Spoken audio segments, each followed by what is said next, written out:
College ಕನಸುಗಳು ಹುಟ್ಟೋ ಜಾಗ, ಕಲ್ಪನೆಗಳು ಹುಟ್ಟೋ ಜಾಗ, ಜೀವನಕ್ಕೆ ತಿರುವನ್ನ ಕೊಡೋ ಜಾಗ, ಭವಿಷ್ಯವನ್ನ ನಿರ್ಧಾರ ಮಾಡೋ ಜಾಗ. Student life is golden life ಅಂತಾರೆ. ಆದರೆ ಕಾಲೇಜ್ ಮುಗಿದ ಮೇಲೂ ಕೂಡ ನಮ್ಮ ಜೀವನ ಗೋಲ್ಡನ್ ಆಗಿರಬೇಕು ಅಂದರೆ ನಾವು ಯಾವ ಕಾಲೇಜ್ನಲ್ಲಿ ಓದ್ತೀವಿ ಅನ್ನೋದು ತುಂಬಾ ಇಂಪಾರ್ಟೆಂಟ್ ಆಗುತ್ತೆ.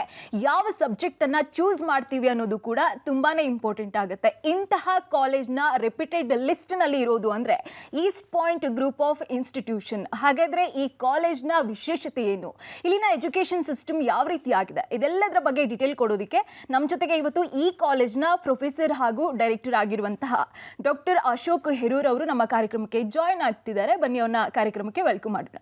ಸರ್ ನಮಸ್ತೆ. ನಮಸ್ಕಾರ ಸರ್. ತುಂಬಾನೇ ವಿಚಾರ ಮಾತಾಡೋದಿದೆ ನಿಮ್ಮ ಕಾಲೇಜ್ ಬಗ್ಗೆ, ಯಾಕೆಂದ್ರೆ ಇದು ನಂಬರ್ 1 ಕಾಲೇಜು, ಜೊತೆಗೆ ಎಲ್ಲದರಲ್ಲೂ ಒಂದು ರೀತಿಯಾಗಿ ಇದೇ ಫಸ್ಟ್ ಅಂತ ಹೇಳ್ತಾರೆ. ಅದನ್ನೆಲ್ಲ ನಾನು ಮಾತನಾಡ್ತಾ ಹೋಗ್ತೀನಿ. ಅದಕ್ಕಿಂತ ಮುಂಚೆ ನಿಮ್ಮ ಪರಿಚಯ ಮಾಡಿಕೊಡಿ.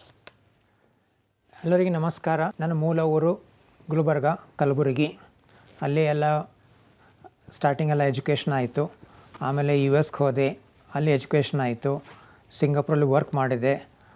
ಈಗ ನಮ್ಮ ದೇಶಕ್ಕೆ ಬಂದ ನಂತರ ಸುಮಾರು 36-37 ವರ್ಷ ಆಗಿದೆ ಎಜುಕೇಷನ್ ಲೈನಲ್ಲಿ. ಅದರಲ್ಲಿ ಆ 36-37 ವರ್ಷದಲ್ಲಿ ವಿಪ್ರೋ ಎಂಬ ಕಂಪ್ನಿಯಲ್ಲೂ ಮಾಡಿದ್ದೇನೆ, VIT ವೆಲ್ಲೋರ್ ಕಾಲೇಜಲ್ಲೂ ಮಾಡಿದ್ದೇನೆ. ಈಗ ಎಲ್ಲ ಆದಮೇಲೆ ಈಸ್ಟ್ ಪಾಯಿಂಟ್ ಗ್ರೂಪಲ್ಲಿ ಡೈರೆಕ್ಟರ್ ಫಾರ್ ಅಕಾಡೆಮಿಕ್ಸ್ ಅಂತ ಹುದ್ದೆಯಲ್ಲಿ ವರ್ಕ್ ಮಾಡ್ತಾ ಇದ್ದೀನಿ. ನನ್ನ ರೋಲಲ್ಲಿ ಟೀಚಿಂಗ್ ಲರ್ನಿಂಗ್ ಪ್ರೊಸೆಸ್ ಅಂತ ಏನು ಅಂತೀವಿ ಅದನ್ನು ಇಂಪ್ರೂವ್ ಮಾಡೋದೊಂದಿದೆ. ಪ್ಲಸ್ ನೆಕ್ಸ್ಟ್ ಇಯರ್ ನಾವು ಆಟೋನಮಸ್ ಆಗ್ಬೋದು. ಅದು 2025 ನಾವು ಯೂನಿವರ್ಸಿಟಿ ಆಗ್ತಾಯಿದ್ದೀವಿ. ಅದರಲ್ಲೆಲ್ಲ ನಂದು ಕಾರ್ಯ ಭಾಳಷ್ಟು ಇಂಪಾರ್ಟೆಂಟ್ ಆಗಿದೆ. ಅದು ನನ್ನ ಕರೆಂಟ್ ರೋಲು. ಈಸ್ಟ್ ಪಾಯಿಂಟ್ ಶಿಕ್ಷಣ ಸಂಸ್ಥೆ ಅಂತ ಬಂದಾಗ ನಿಮ್ಮ ಸಂಸ್ಥೆ ಬಗ್ಗೆ, ನಿಮ್ಮ ಎಜುಕೇಷನ್ ಅಲ್ಲಿಯ ಸಿಸ್ಟಮ್ ಬಗ್ಗೆ ನೀವು ಮೊದಲನೇದಾಗಿ ಹೇಳೋದಾದ್ರೆ. ಸಂಸ್ಥೆ ಸ್ಟಾರ್ಟ್ ಆಗಿ 30 ವರ್ಷ ಆಯಿತು. ಇಂಜಿನಿಯರಿಂಗ್ ಕಾಲೇಜ್ ಸ್ಟಾರ್ಟ್ ಆಗಿ 27 ವರ್ಷ ಆಯಿತು. ಅದಾದ ನಂತರ ಪ್ರತಿ ವರ್ಷ 2 ವರ್ಷಕ್ಕೆ ಒಂದು ಬೇರೆ ಬೇರೆ ಕಾಲೇಜ್ ಸ್ಟಾರ್ಟ್ ಆಗ್ತಾನೇ ಇದೆ. ಈಗ ನಮ್ಮ ಗ್ರೂಪಲ್ಲಿ 7 ಕಾಲೇಜ್ ಇದೆ. ಇಂಜಿನಿಯರಿಂಗ್ ಎಲ್ಲಕ್ಕಿಂತಲೂ ಹಳೆಯದು. ಆಮೇಲೆ ಹೈಯರ್ ಎಜುಕೇಷನ್ ಅಂದರೆ ಡಿಗ್ರಿ ಕಾಲೇಜು ಅದು ಇದೆ, ನರ್ಸಿಂಗ್ ಕಾಲೇಜ್ ಇದೆ, ಫಾರ್ಮಸಿ ಕಾಲೇಜ್ ಇದೆ, ಮೆಡಿಕಲ್ ಕಾಲೇಜ್ ಕೂಡ ಇದೆ, ಫಿಸಿಯೋಥೆರಪಿನೂ ಇದೆ. ಸೊ ಒಂದೇ ಕ್ಯಾಂಪಸ್ಸಲ್ಲಿ ಇಷ್ಟೆಲ್ಲ ಇರೋದು ನಮ್ಮ ಒಂದೇ ಬ್ಯಾಂಗ್ಳೂರಲ್ಲಿ ಯೂನಿಕ್ ಆಗಿರೋದು. ಸರ್, ಮೊದಲನೇದಾಗಿ ಈಸ್ಟ್ ಪಾಯಿಂಟ್ ಶಿಕ್ಷಣ ಸಂಸ್ಥೆ ಅಂತ ಬಂದಾಗ ಅಲ್ಲಿನ ವಿಶೇಷತೆ ಏನು, ಅಲ್ಲಿನ ಎಜುಕೇಷನ್ ಸಿಸ್ಟಮ್ ಯಾವ ರೀತಿ ಆಗಿದೆ, ಅದ್ರ ಬಗ್ಗೆ ತಿಳಿಸ್ಕೊಡಿ. ಈಸ್ಟ್ ಪಾಯಿಂಟ್ ಅಂದರೆ ಗ್ರೂಪ್ ಆಫ್ ಇನ್ಸ್ಟಿಟ್ಯೂಷನ್ಸು. ಇದು ಒಂದೇ ಕಾಲೇಜ್ ಅಂತಲ್ಲ, ಈಗ 7 ಕಾಲೇಜ್ ಇದೆ. ಎಲ್ಲಕ್ಕಿಂತ ಮುಂಚೆ ಸ್ಟಾರ್ಟ್ ಆಗಿರೋದು ಇಂಜಿನಿಯರಿಂಗ್ ಕಾಲೇಜು. ಅದು ಈ ವರ್ಷ ನಾವು 25ನೇ ವಾರ್ಷಿಕೋತ್ಸವ ಮಾಡ್ತಾ ಇದ್ದೀವಿ. ಅದಾದಮೇಲೆ ಪ್ರತಿ 2 ವರ್ಷಕ್ಕೆ 3 ವರ್ಷಕ್ಕೆ ಬೇರೆ ಬೇರೆ ಕಾಲೇಜ್ ಸ್ಟಾರ್ಟ್ ಆಗ್ತಾ ಬಂತು. ಡಿಗ್ರಿ ಕಾಲೇಜ್ ಆಯಿತು, ಫಾರ್ಮಸಿ ಕಾಲೇಜ್ ಆಯಿತು, ನರ್ಸಿಂಗ್ ಕಾಲೇಜಸ್ ಆಯಿತು, ಮೆಡಿಕಲ್ ಕಾಲೇಜ್ ಕೂಡ ಆಯಿತು. ಇದೆಲ್ಲ ಒಂದೇ ಕ್ಯಾಂಪಸ್ಸಲ್ಲಿದೆ. ಹೊಸಕೋಟೆ ಹತ್ರ ಅವಲಹಳ್ಳಿ ಅಂತ ಬರುತ್ತೆ, ಈಸ್ಟ್ ಬ್ಯಾಂಗ್ಳೂರ್ ಕಡೆ. PUC ಕಾಲೇಜ್ ಕೂಡ ಇದೆ. ಅದು ನಮ್ಮ ವಿಶಿಷ್ಟತೆ. ಅಲ್ಲಿನ ಟೀಚರ್ಸ್ ಯಾವ ರೀತಿಯಾಗಿದ್ದಾರೆ, ಮಕ್ಕಳಿಗೆ ಯಾವ ರೀತಿಯಾಗಿ ಟೀಚ್ ಮಾಡ್ತಾರೆ ಅನ್ನೋದು ತುಂಬಾನೇ ಇಂಪಾರ್ಟೆಂಟ್. ಅವ್ರು ಯಾವ ರೀತಿಯಾಗಿ ಟ್ರೈನಿಂಗ್ ತಗೊಂಡಿದ್ದಾರೆ, ಅವ್ರ ಟ್ರೈನಿಂಗ್ ಬಗ್ಗೆ ತಿಳಿಸೋದಾದ್ರೆ. ಆಲ್ಮೋಸ್ಟ್ ಒಂದು 25% ಟೀಚರ್ಸು ಎಲ್ಲ PhD ಕ್ವಾಲಿಫಿಕೇಷನ್ ಇದ್ದವರಿದ್ದಾರೆ. ಅದು ಭಾಳ ಮುಖ್ಯ. ಸುಮಾರು ಜನ ಎಷ್ಟೋ ವರ್ಷದಿಂದ ನಮ್ಮಲ್ಲೇ ಇದ್ದಾರೆ, ಬರ್ತಾರೆ ಹೋಗ್ತಾರಂತಲ್ಲ, ಬಂದಿದ್ದರು, ದೇ ಲೈಕ್ ದ ಎನ್ವಿರಾನ್ಮೆಂಟ್, ಅಲ್ಲೇ ಇದ್ದಾರೆ, ಪೂರ ಡೆಡಿಕೇಟೆಡ್ ಸ್ಟಾಫ್ ಇದ್ದಾರೆ. ಅದು ಭಾಳ ಮುಖ್ಯ. ಒಂದು ಇನ್ನೊಂದು, ಈಗ ರೀಸೆಂಟ್ಲಿ ನಾನು ಬಂದ ನಂತರ ಕೂಡ ನೋಡ್ತಾ ಇದ್ದೀವಿ, ನಂದೇನು ರೋಲ್ ಇದೆ ಅಂದರೆ ಓನ್ಲಿ ಪಾಠ ಮಾಡೋದಲ್ಲ, ಸ್ಟೂಡೆಂಟ್ಸ್ ಶುಡ್ ಬಿ ರೆಡಿ. ಯಾವಾಗಲೂ ನಾವು ಮಾತಾಡ್ತೀವಿ ಅಕಾಡೆಮಿಕ್ಕು ಇಂಡಸ್ಟ್ರಿ ಗ್ಯಾಪ್ ಇದೆಯಾ ಅಂತ ಮಾತಾಡ್ತೀವಿ. ಇಂಡಸ್ಟ್ರಿಗೆ ಏನು ಬೇಕು ಕಾಲೇಜಲ್ಲಿ ಅದು ಸಿಗಲ್ಲ ಅಂತ ಮಾತಾಡ್ತೀವಿ. ಸೊ ನನ್ನೊಂದು ಇಂಪಾರ್ಟೆಂಟ್ ರೋಲ್ ಅದರಲ್ಲೂ ಇದೆ. ಅಂದರೆ how to bridge this gap ಅಂತ ಮಾತಾಡ್ತೀವಿ. ಅಂದರೆ ಇಂಡಸ್ಟ್ರಿಗೆ ಏನು ಬೇಕು, ನಮ್ಮ ಕರಿಕ್ಯುಲಮ್ ಏನಿದೆಯೋ ಆ ಗ್ಯಾಪ್ ಹೇಗೆ ಕಡಿಮೆ ಮಾಡಬೇಕು, ತೆಗೆದು ಹಾಕಬೇಕು ಎಂಬುದು. ರೈಟ್ ನಾವು ನಮ್ಮ ಕಾಲೇಜ್ ಇರೋದು we are associated with the university. For example VTU engineering ತೊಗೊಂಡ್ರೆ VTU ವಿಶ್ವೇಶ್ವರಯ್ಯ ಟೆಕ್ನಾಲಜಿಕಲ್ ಯೂನಿವರ್ಸಿಟಿ ಬೆಳಗಾಂಗೆ ಅಫಿಲಿಯೇಷನ್ ಆಗಿದೆ. ಡಿಗ್ರಿ ಕಾಲೇಜು ಬ್ಯಾಂಗ್ಳೂರ್ ನಾರ್ತ್ ಯೂನಿವರ್ಸಿಟಿಗೆ ಅಫಿಲಿಯೇಷನ್ ಆಗಿದೆ. ಫಾರ್ಮಸಿ ಮೆಡಿಕಲ್ ಎಲ್ಲ ರಾಜೀವ್ ಗಾಂಧಿ ಯೂನಿವರ್ಸಿಟಿಗೆ ಅಫಿಲಿಯೇಷನ್ ಆಗಿದೆ. ಹಾಗಾದರೆ ಅವ್ರ ಕರಿಕ್ಯುಲಮ್ ಏನಿರುತ್ತೋ ನಾವು ಅದ್ರ ಪ್ರಕಾರನೇ ಪಾಠ ಮಾಡಬೇಕು. ಪಿ ಯು ಸಿ ಮುಗೀತು, ಓಪನಿಂಗ್ ಸ್ಟಾರ್ಟ್ ಆಗ್ತಾ ಇದೆ, ಅಡ್ಮಿಷನ್ ಸ್ಟಾರ್ಟ್ ಆಗ್ತಾ ಇದೆ, ಜನರಿಗೆ ಅಥವಾ ಸ್ಟೂಡೆಂಟ್ಸ್ಗಳಿಗೆ ಒಂದು ಡೌಟ್ ಇರುತ್ತೆ, ನಾನು ಯಾವ ಬ್ರಾಂಚ್ ತೊಗೋಬೇಕು, ಯಾವುದನ್ನು ಚೂಸ್ ಮಾಡಬೇಕು, ಯಾವ ಸಬ್ಜೆಕ್ಟ್ ಹೋಗಬೇಕು ಅಂತ. ಸೊ ನಿಮ್ಮಲ್ಲಿ ಯಾವ್ಯಾವ ಬ್ರಾಂಚಸ್ ಇದೆ, ಜೊತೆಗೆ ಯಾವುದಕ್ಕೆ ಜಾಸ್ತಿ ಡಿಮ್ಯಾಂಡ್ ಇದೆ? ವಿದ್ಯಾರ್ಥಿಗಳು ಅವರಲ್ಲಿರೋ ಟ್ಯಾಲೆಂಟ್ ಸೇಮ್ ಆಗಿರಲ್ಲ. ಹೌದು. ಕೆಲವೊಬ್ಬರಿಗೇನೋ ಮ್ಯಾಥಮೆಟಿಕ್ಸಲ್ಲಿ ಇರುತ್ತೆ ಇಂಟ್ರೆಸ್ಟು, ಆ್ಯಪ್ಟಿಟ್ಯೂಡು. ಕೆಲವೊಬ್ಬರಿಗೆ ಯಾರಲ್ಲಿ ಇರಲ್ಲ, ಹ್ಯೂಮ್ಯಾನಿಟೀಸಲ್ಲಿ ಇರುತ್ತೆ, ಆರ್ಟ್ಸಲ್ಲಿ ಇರುತ್ತೆ, ಕೆಲವೊಬ್ಬರಿಗೆ ಲ್ಯಾಂಗ್ವೇಜಲ್ಲಿ ಇರುತ್ತೆ. ಎಲ್ಲರದ್ದು ಟ್ಯಾಲೆಂಟ್ ಬೇರೆ ಬೇರೆ ಇರುತ್ತೆ. ಎಲ್ಲರೂ ಇಂಜಿನಿಯರಿಂಗೇ ಮಾಡಬೇಕು, ಎಲ್ಲರೂ ಕಂಪ್ಯೂಟರ್ ಸೈನ್ಸೇ ಮಾಡಬೇಕು ಅಂತಲ್ಲ. ಎಲ್ಲ ಕಡೆ ಅಪಾರ್ಚುನಿಟೀಸ್ ಇರುತ್ತೆ. ನಾವು ಒಳ್ಳೆ ಎಜುಕೇಷನ್ ಮಾಡ್ಕೊಂಡು ಟ್ರೈ ಮಾಡಿದರೆ ಎಲ್ಲ ಏರಿಯಾದಲ್ಲಿ ಅಪಾರ್ಚುನಿಟೀಸ್ ಇದೆ. ಈಗ ಇಂಜಿನಿಯರಿಂಗಲ್ಲಿ ಈಗ ಸದ್ಯ ಸುಮಾರು ಸ್ಟೂಡೆಂಟ್ಸ್ ಎಲ್ಲ ಕಂಪ್ಯೂಟರ್ ಸೈನ್ಸ್ ಅಂತ ಬರ್ತಾರೆ, ಯಾಕಂದರೆ ಅಪಾರ್ಚುನಿಟೀಸ್ ಇದೆ, ಆ ಥರ ಇದೆ ಗ್ಲೋಬಲಿ. ಈವನ್ ಡಿಗ್ರಿಯಲ್ಲೂ ಇದೆ, ಈವನ್ ಹಾಸ್ಪಿಟಾಲಿಟಿಯಲ್ಲೂ ಇದೆ, ಮೆಡಿಕಲ್ ಸೈನ್ಸಲ್ಲೂ ಇದೆ, ಫಾರ್ಮಸಿಯಲ್ಲಿದೆ, ಫಿಸಿಯೋಥೆರಪಿ ಎಲ್ಲ ಇರಲ್ಲ ಇದೆ. ಅದು ನಮಗೇನು ಇಂಟ್ರೆಸ್ಟ್ ಇದೆಯೋ ಅದು ನೋಡ್ಕೊಂಡು ನಾವು ಮಾಡಬೇಕು. ಬೇರೆಯವರು ಯಾರು ಇಂಜಿನಿಯರಿಂಗ್ ಮಾಡ್ತಾ ಇದ್ದಾರೆ ಅಂತ ನಾವು ಇಂಜಿನಿಯರಿಂಗ್ ಮಾಡಬಾರ್ದು. ಇಂಜಿನಿಯರಿಂಗಲ್ಲೂ ಕೂಡ ಈ ಸುಮಾರು ಕಾಲೇಜಲ್ಲಿ ನಾವು ನೋಡಿದ್ದೀವಿ, ಮೆಕ್ಯಾನಿಕಲ್ಲು, ಸಿವಿಲ್ಲು ಅಡ್ಮಿಷನ್ಸ್ ಕಮ್ಮಿ ಆಗ್ತಾ ಇದೆ. ಬಟ್ 4 ವರ್ಷ ಆಗಲಿ ಅಲ್ಲಿ ಡಿಮ್ಯಾಂಡ್ ಜಾಸ್ತಿ ಆಗೇ ಆಗಿರುತ್ತೆ. ಓಕೆ. ಬಿಲ್ಡಿಂಗ್ಸ್ ಕಟ್ತಾನೆ ಇರ್ತೀವಿ, ರೋಡ್ ಕಟ್ತಾನೆ ಇರ್ತೀವಿ, ಬ್ರಿಡ್ಜಸ್ ಕಟ್ತಾನೆ ಇರ್ತೀವಿ, ಜನ ಬೇಕು. ಟೆಂಪ್ರರಿಯಾಗಿ IT ಜಾಬಲ್ಲಿ ಸ್ಯಾಲ್ರಿ ಜಾಸ್ತಿ ಅಂತ ಎಲ್ಲರೂ ಕಂಪ್ಯೂಟರ್ ಸೈನ್ಸ್ ಕಡೆ ಹೋಗ್ತಾ ಇದ್ದಾರೆ. ಅದು ಇಂಪಾರ್ಟೆಂಟು, ಡಿಮ್ಯಾಂಡ್ ಇದೆ, ಇಲ್ಲ ಅಂತಲ್ಲ. ಬಟ್ ನಮ್ಮ ಇಂಟ್ರೆಸ್ಟ್ ನೋಡ್ಕೊಂಡು ಯಾವುದೇ ಏರಿಯಾ ಚೂಸ್ ಮಾಡಿದರೂ ಕೂಡ ಆ ಏರಿಯಲ್ಲಿ ಒಳ್ಳೆಯ ಎಜುಕೇಷನ್ ತೊಗೊಂಡು ಫುಲ್ ಎಫರ್ಟ್ ಹಾಕಿಬಿಟ್ಟು ಚೆನ್ನಾಗಿ ಮಾಡ್ಕೊಂಡ್ರೆ ಆಪರ್ಚುನಿಟಿ ಇದ್ದೇ ಇದೆ. ಹೀಗಿರುವಾಗ ಶಿಕ್ಷಣ ಸಂಸ್ಥೆಯಲ್ಲಿ ಏನು ಚೇಂಜಸ್ ಬೇಕು ಅಂತ ನೀವು ಅನ್ಕೋತೀರಾ? ಜೊತೆಗೆ ಫ್ಯಾಕಲ್ಟಿಯಲ್ಲಿ ಇಂಡಸ್ಟ್ರಿ ಕೊಲಾಬ್ರೇಷನ್ ಇರಬೇಕು. ಅದು ನಮ್ಮದು ಮೇನು ಒಂದು ಫೋಕಸ್ ಈಗ ನಡೀತಾ ಇದೆ. ಯಾಕೆ ಇಂಡಸ್ಟ್ರಿಗೆ ಏನು ಬೇಕು ಅದು ನಾವು ಕೊಡಬೇಕು ಸ್ಟೂಡೆಂಟ್ಸ್ಗೆ. ಹೌದು. ಕರಿಕ್ಯುಲಮ್ ಇರುತ್ತೆ ಯೂನಿವರ್ಸಿಟಿದು. ಇನ್ ಅಡಿಷನ್ ಟು ದ್ಯಾಟ್ ಇಂಡಸ್ಟ್ರಿಗೆ ಏನು ಬೇಕು ಅದು ಹೇಗೆ ಮಾಡ್ತೀವಿ, ಹೇಗೆ ಸರ್ಟಿಫಿಕೇಷನ್ ಮಾಡಿಸ್ತೀವಿ, ಅದು ನಮ್ಮ ಮೇನ್ ಫೋಕಸ್ ಆಗಿದೆ ಈಗ. ಅದೆಲ್ಲ ಒಂದು ಫ್ಲೆಕ್ಸಿಬಿಲಿಟಿ ನಾವೆಲ್ಲ ವಿಚಾರ ಮಾಡಿ ಎಲ್ಲ ಡಿಸೈನ್ ಮಾಡಿ ಎಲ್ಲ ಪ್ಲ್ಯಾನ್ ಮಾಡ್ತಾ ಇದ್ದೀವಿ to go into the future. ಅದು ನಮ್ಮದು ಕರೆಂಟ್ ಫೋಕಸ್ ಏರಿಯಾ ಅದೇ ಆಗಿದೆ. ಎಷ್ಟೊಂದು ಜನ ಈಗ ಜಾಯಿನ್ ಆಗಬೇಕು ಕಾಲೇಜ್ಗೆ ಅಂತ ಅನ್ಕೊತಾ ಇರ್ತಾರೆ. ಸೊ ನಿಮ್ಮ ಕಾಲೇಜ್ನಲ್ಲಿ ಅಡ್ಮಿಷನ್ ಪ್ರೋಸೆಸ್ ಯಾವ ರೀತಿಯಾಗಿರುತ್ತೆ ಅಂತ ನಮ್ಮ ವೀಕ್ಷಕರಿಗೆ ತಿಳಿಸ್ಕೊಡಿ. ಫಾರ್ ಎಕ್ಸಾಂಪಲ್ ಇಂಜಿನಿಯರಿಂಗ್ ತೊಗೊಂಡ್ರೆ ನಾವು we are affiliated to VTU, Visvesvaraya technical university. ಅದರಲ್ಲಿ ಸುಮಾರು ಆಲ್ಮೋಸ್ಟ್ ಹಾಫ್ ದ ಸೀಟ್ಸ್ ಏನಾಗುತ್ತೆ ಅದು ಗೌರ್ಮೆಂಟ್ ಕಡೆಯಿಂದ ಬರುತ್ತೆ. ಕಾಮನ್ ಎಂಟ್ರೆನ್ಸ್ ಟೆಸ್ಟ್ ಅಂತ ಆಗುತ್ತೆ, CET ಅಂತ. ಅದರಲ್ಲಿ ಕ್ವಾಲಿಫೈ ಸ್ಟೂಡೆಂಟ್ಸು ಆಪ್ಟ್ ಮಾಡಿ ಅದ್ರ ಥ್ರೂ ಬರ್ತಾರೆ, ಸರ್ಕಾರದವ್ರು ನಮ್ಗೆ ಕಳಿಸ್ಕೊಡ್ತಾರೆ, ಅವ್ರ ಅಡ್ಮಿಷನ್ ಆಗುತ್ತೆ. ಅದು ಬಿಟ್ಟರೆ ಇನ್ನೊಂದು ಕಾಮೆಡ್ K ಅಂತಿದೆ. ಅಂದರೆ ನಮ್ಮ ರಾಜ್ಯದವರು ಇರೋದೇ ಇದ್ದವರು, ಆಂಧ್ರ ಆಯಿತು, ಮಹಾರಾಷ್ಟ್ರ ಆಯಿತು, ಅವರೆಲ್ಲ ತೊಗೋಬೋದು ಎಕ್ಸಾಮು. ಅದೊಂದು ಲಿಸ್ಟ್ ಇರುತ್ತೆ. ಅದು ಬಿಟ್ಟರೆ ಒಂದು 15% ಮ್ಯಾನೇಜ್ಮೆಂಟ್ ಕೋಟಾ ಅಂತೂ ಇರುತ್ತೆ. ಯಾರು CET ಎಲಿಜಿಬಲ್ ಇಲ್ಲವೋ, ಯಾರು ಕಾಮೆಡ್ K ನಲ್ಲೂ ಇಲ್ಲ ಅಥವಾ ಕ್ವಾಲಿಫೈ ಆಗಿಲ್ಲ ಅಂಥವ್ರು ಡೈರೆಕ್ಟ್ಲಿ ನಮ್ಮ ಕಾಲೇಜಿಗೆ ಬಂದುಬಿಟ್ಟು ಡಿಸ್ಕಸ್ ಮಾಡಿಬಿಟ್ಟು ಮ್ಯಾನೇಜ್ಮೆಂಟ್ ಕೋಟಾ ಅಲ್ಲೂ ತೊಗೋಬೋದು. ಅದೇ ರೀತಿ ಫಾರ್ ಎಕ್ಸಾಂಪಲ್ ಮೆಡಿಸಿನ್ MBBS ಮಾಡಬೇಕಾದ್ರೆ ನೀಟ್ ಅಂತ ಎಕ್ಸಾಮ್ ಇರುತ್ತೆ, ನ್ಯಾಷನಲ್ ಲೆವೆಲ್ ಎಕ್ಸಾಮ್ ಇರುತ್ತೆ. ನೀಟ್ ಕ್ವಾಲಿಫೈ ಆಗಲೇಬೇಕು. ಎಲ್ಲ ಮಾಹಿತಿ ಕೊಟ್ಟುಬಿಟ್ಟು ಅಡ್ವೈಸ್ ಮಾಡೋ ಕೌನ್ಸಿಲರ್ಸ್ ಇದ್ದಾರೆ ನಮ್ಮ ಕ್ಯಾಂಪಸ್ಸಲ್ಲಿ, ಅಲ್ಲಿ ಬಂದರೆ ಒಳ್ಳೆಯದು. ಓಕೆ. ನೀವು ಕೌನ್ಸಿಲಿಂಗ್ ಬಗ್ಗೆ ಮಾತನಾಡ್ತಾ ಇದ್ರಿ ಸರ್, ನಾನು ಕೇಳ್ಪಟ್ಟಿದ್ದೀನಿ ನಿಮ್ಮ ಕಾಲೇಜ್ ಬಗ್ಗೆ ತುಂಬ. ಸೊ ನೀವು ಕರಿಯರ್ ಕೌನ್ಸಿಲಿಂಗ್ ಕೂಡ ಸ್ಟೂಡೆಂಟ್ಗಳಿಗೆ ಮಾಡ್ತೀರಾ ಅಂತ ನಾನು ಕೇಳ್ಪಟ್ಟಿದ್ದೀನಿ, ಅದ್ರ ಬಗ್ಗೆ ವೀಕ್ಷಕರಿಗೆ ತಿಳಿಸ್ಕೊಡಿ. ಹೌದು, ನಮ್ಮದೊಂದು ಸೆಲ್ ಇದೆ, ಪ್ಲೇಸ್ಮೆಂಟ್ ಆ್ಯಂಡ್ ಟ್ರೈನಿಂಗ್ ಸೆಲ್ ಅಂತ, ಕೆರಿಯರ್ ಗೈಡೆನ್ಸ್ ಸೆಲ್ಲು ಅಂತೀವಿ. ಫಸ್ಟ್ ಇಯರ್ ಬಂದ ತಕ್ಷಣ ಎಲ್ಲ ಬ್ರಾಂಚಿಗೂ, ಡಿಗ್ರಿ ಕಾಲೇಜಲ್ಲಾಯಿತು, ಇಂಜಿನಿಯರಿಂಗ್ ಆಯಿತು, ಮೆಡಿಸಿನ್ ಮಾತ್ರ ಇಲ್ಲ, ಅದು ಬೇರೆನೇ ಸ್ಟ್ರೀಮ್ ಆಗುತ್ತೆ. ಬೇರೆ ಎಲ್ಲ ನರ್ಸಿಂಗು, ಡಿಗ್ರಿ, ಫಿಸಿಯೋಥೆರಪಿ, ಫಾರ್ಮಸಿ ಎಲ್ಲ ಸ್ಟೂಡೆಂಟ್ಸ್ಗೂ ರೈಟ್ ಫ್ರಮ್ ಫಸ್ಟ್ ಇಯರ್ ಏನು ಮಾಡ್ತೀವಿ ಅಂದರೆ ನಿಮ್ಮ ಸಿಲೆಬಸ್ಸು, ನಿಮ್ಮ ಕರಿಕ್ಯುಲಮ್ ಬಿಟ್ಟು in addition to that value added courses ಅಂತ ಮಾಡ್ತೀವಿ. ಫಾರ್ ಎಕ್ಸಾಂಪಲ್ ಇಂಜಿನಿಯರಿಂಗಲ್ಲಿ one of the important part ಏನಿದೆ ಆ್ಯಪ್ಟಿಟ್ಯೂಡ್ ಆ್ಯಂಡ್ ಲಾಜಿಕಲ್ ರೀಸನಿಂಗ್ ಅಂತೀವಿ. ಅದು ಬೇಕು, ಕಂಪ್ನೀಸ್ ಅದನ್ನು ನೋಡ್ತಾರೆ, ನೀವು ಹೇಗೆ ವಿಚಾರ ಮಾಡ್ತೀರಾ, ಹೇಗೆ ಪ್ರಾಬ್ಲಮ್ ಸಾಲ್ವಿಂಗ್ ಮಾಡ್ತೀರಾ ಅಂತ. ಅದೆಲ್ಲ ಹೇಳ್ಕೊಡ್ತೀವಿ. ಪ್ರತಿ ಸೆಮಿಸ್ಟ್ರಲ್ಲಿ ಒಂದು 30-40 ಅವರ್ಸ್ ಈ ಥರ. ಪ್ಲಸ್ ಈವನ್ ಫೈನಲ್ ಬಂದಾಗ, ಥರ್ಡ್ ಇಯರ್ ಬಂದಾಗ ಇವನ್ ಇಂಗ್ಲೀಷಲ್ಲೂ ಕೂಡ ಹೇಗೆ ಮಾತಾಡಬೇಕು, ಇಂಟರ್ವ್ಯೂವಲ್ಲಿ ಹೇಗೆ ಫೇಸ್ ಮಾಡಬೇಕು ಅದೆಲ್ಲ ಹೇಳ್ಕೊಡ್ತೀವಿ. ಅದು ಕೆರಿಯರ್ ಗೈಡೆನ್ಸ್ ಎಲ್ಲ ಅಂತ ಇರುತ್ತೆ. ನಿಮಗೆ ಆ್ಯಪ್ಟಿಟ್ಯೂಡ್ ಏನಿದೆ, ಯಾವ ಜಾಬ್ ನಿಮ್ಗೆ ಸೂಟ್ ಆಗುತ್ತೆ, ಯಾವ ಜಾಬ್ ರೋಲ್ ನೀವು ನೋಡಬೇಕು, ಅದು throughout the 6 semesters, engineering end ಸೆಮೆಸ್ಟ್ರಲ್ಲಿ ದ ಫಸ್ಟ್ 6 ಸೆಮೆಸ್ಟರ್ಸ್ ಕಂಟಿನ್ಯೂಸ್ ಆಗಿ ಎವ್ರಿ ಸೆಮೆಸ್ಟರ್ ಮಾಡ್ತಾನೆ ಇರ್ತೀವಿ. So that they have a better chance to get placed in a better job, better college, better company. Sir, ನಾವಾಗಲೇ ನಾನು ಹೇಳ್ತಾ ಇರೋ ಪ್ರಕಾರ ಈಗ ಓಪನಿಂಗ್ ಸ್ಟಾರ್ಟ್ ಆಗ್ತಾ ಇದೆ. ಸೊ ಈಗ ಎಷ್ಟೊಂದು ಜನ ಜಾಯ್ನ್ ಆಗಬೇಕು ಅಂತ ಇದ್ದಾರೆ. ನಿಮ್ಮ ಕಾಲೇಜ್ಗೆ ಅವರು ಏನಕ್ಕೆ ಜಾಯ್ನ್ ಆಗಬೇಕು? ನಿಮ್ಮ ಕಾಲೇಜ್ನ ವಿಶೇಷತೆ ಏನು? ಒಂದು, ಅಕಾಡೆಮಿಕಲಿ ಮುಂಚೆನೇ ಹೇಳಿದ್ದೆ, ಹೈಲಿ ಕ್ವಾಲಿಫೈಡ್, ಡೆಡಿಕೇಟೆಡ್, ಸುಮಾರು ವರ್ಷದಿಂದ ನಮ್ಮ ಹತ್ರ ಇರೋ ಫ್ಯಾಕಲ್ಟಿ ಮೆಂಬರ್ಸ್ ಇದ್ದಾರೆ. ಅದು ಮೇನ್ ಒಂದು ಸ್ಟ್ರೆಂತು, ಅಕಾಡೆಮಿಕ್ ಸ್ಟ್ರೆಂತು. ಎರಡನೇ ಪಾಯಿಂಟ್ ಅಂದರೆ ನಾವೆಲ್ಲ ಕಂಪ್ನಿಗಳ ಜೊತೆ ಟೈಅಪ್ ಮಾಡ್ಕೊಂಡಿದ್ದೀವಿ.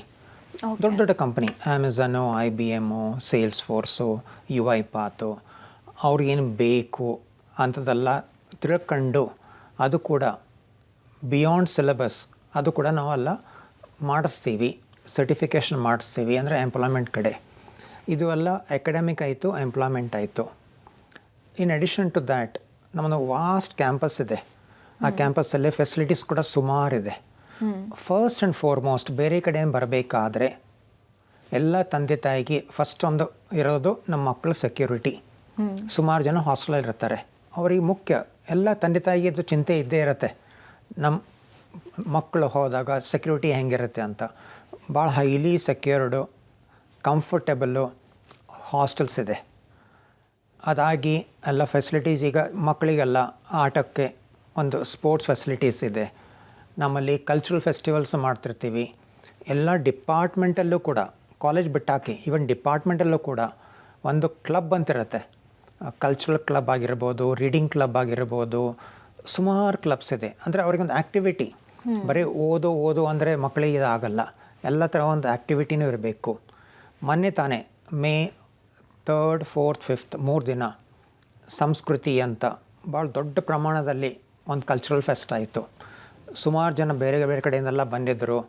ಈವನ್ ಕೆಲವೊಬ್ಬರು ಪರ್ಫಾರ್ಮರ್ಸು, ಬಾಲಿವುಡ್ಡಲ್ಲಿ ಸಿಂಗರ್ಸ್ ಎಲ್ಲ ಬಂದು ಅವರಿಗೆ ಅದೊಂದು ಎಂಟರ್ಟೈನ್ಮೆಂಟು ಆ ಥರ ಸುಮಾರು ನಡೀತಾ ಇರುತ್ತೆ ಕಾಲೇಜಲ್ಲಿ.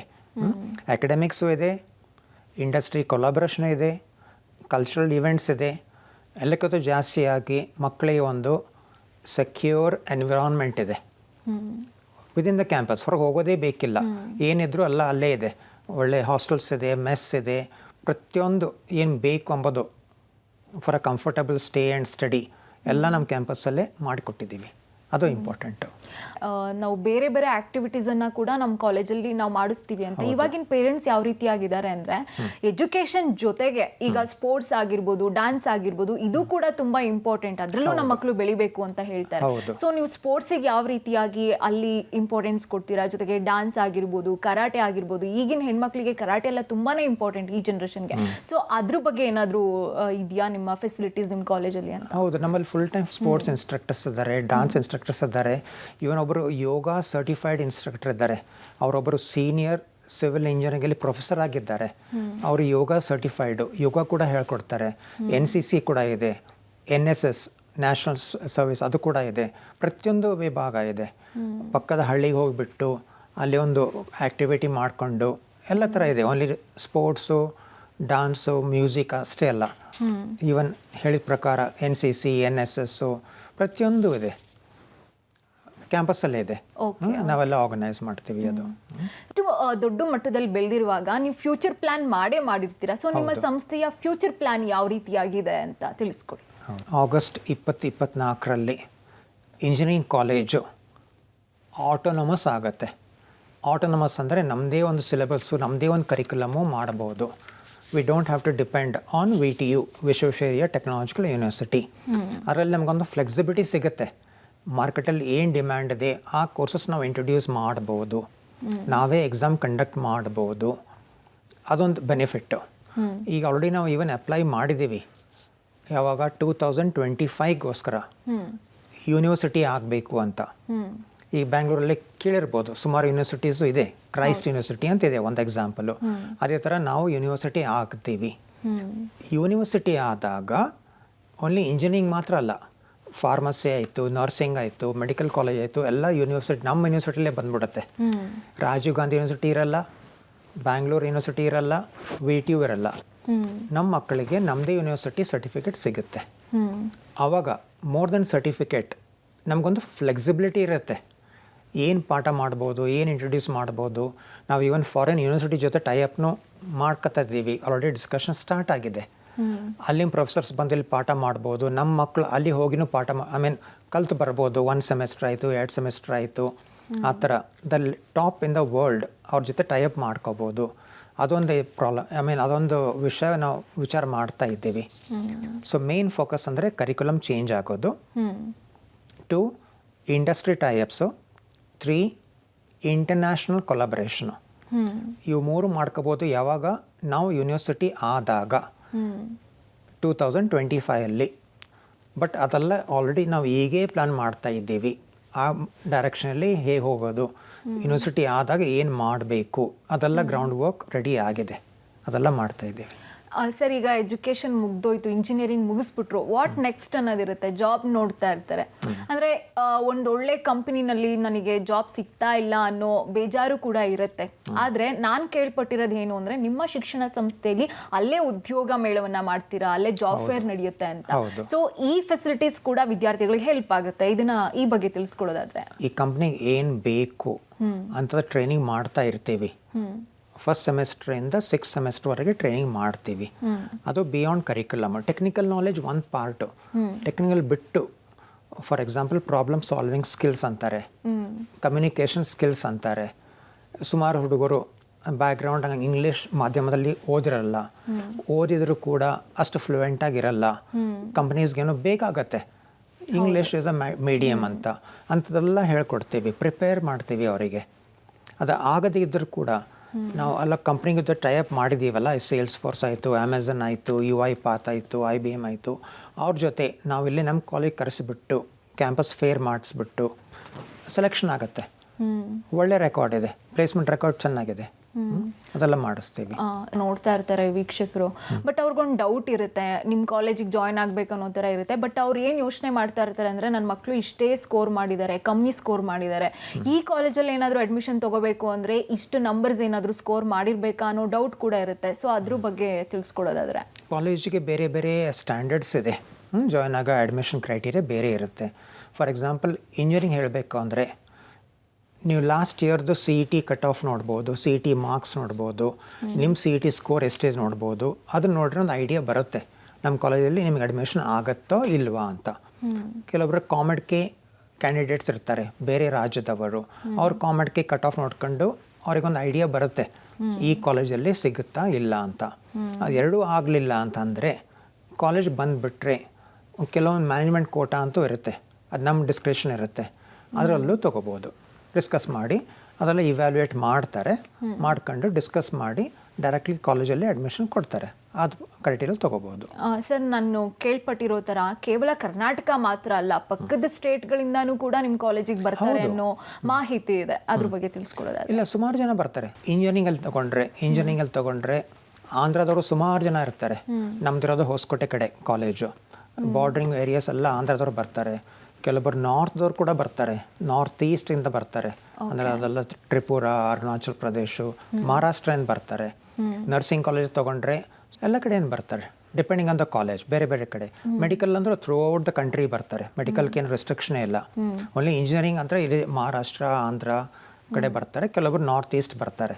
ಓಕೆ ಸರ್, ಇನ್ನೇನು ಕಾರ್ಯಕ್ರಮ ಮುಗಿಸೋ ಸಮಯ ಆಯಿತು. ಕೊನೆಯದಾಗಿ ವೀಕ್ಷಕರಿಗೆ ಏನು ಹೇಳ್ತೀರಾ ಸರ್? ಒಳ್ಳೆ academics, safe environment, comfortable hostel, mess facility, transport facility, ನಮ್ಮ ಹತ್ರ ಇಂಡಸ್ಟ್ರಿ ಕೊಲಾಬರೇಷನ್ ಇದೆ.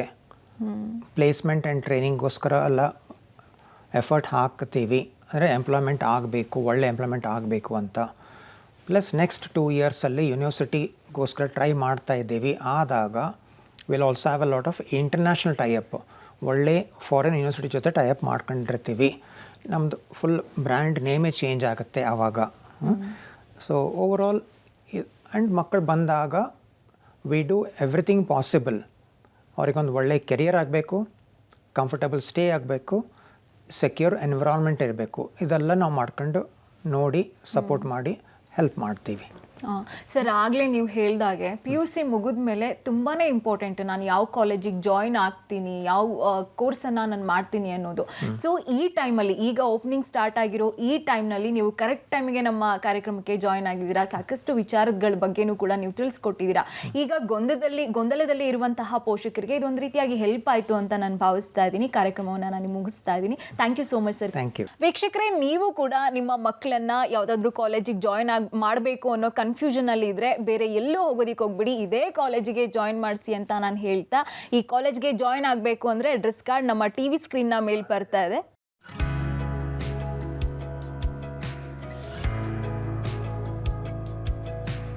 ನೀವು ಕೂಡ ಈ ಕಾಲೇಜ್ಗೆ ಹೋಗಬೇಕು, ಹೆಚ್ಚಿನ ಮಾಹಿತಿಯನ್ನು ತಿಳ್ಕೋಬೇಕು ಅಂದರೆ ನಮ್ಮ TV ಸ್ಕ್ರೀನ್ನಲ್ಲಿ ಬರ್ತಾ ಇರುವಂತಹ ದೂರವಾಣಿ ಸಂಖ್ಯೆಗೆ ಕಾಲ್ ಮಾಡಿ ಅಥವಾ ಅದೇ ವಿಳಾಸಕ್ಕೆ ಹೋಗಿ ಭೇಟಿ ನೀಡಿ ಅಂತ ಹೇಳ್ತಾ ಈ ಕಾರ್ಯಕ್ರಮವನ್ನು ಮುಗಿಸ್ತಾ ಇದ್ದೀನಿ. ನೆನಪಿರಲಿ, ನ್ಯೂಸ್ ಅಂದರೆ ಪಬ್ಲಿಕ್ TV.